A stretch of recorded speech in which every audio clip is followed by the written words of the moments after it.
Începem să citim, ca de aici, frumos. Oglinde, girafă, hipopotam.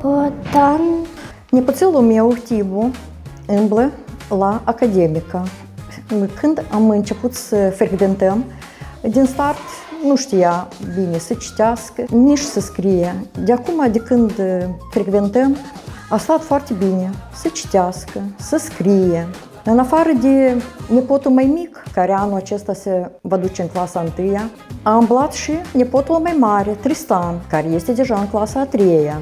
Și foarte, foarte suntem satisfăcuți. Sunt sigură că micuțul nostru academician, Tibușca, când se va duce deja la toamnă, în clasa 1, va ști și să citească, și să scrie, datorită centrului Academica. Trenule, trenuțule, unde pleci, drăguțule? Tuc, tuc, tuc, jucării, mă duc să aduc un vagon de jucării pentru voi, iubiți copii. Spune-mi, te rog, cu ce se descriesc vocale de consoane?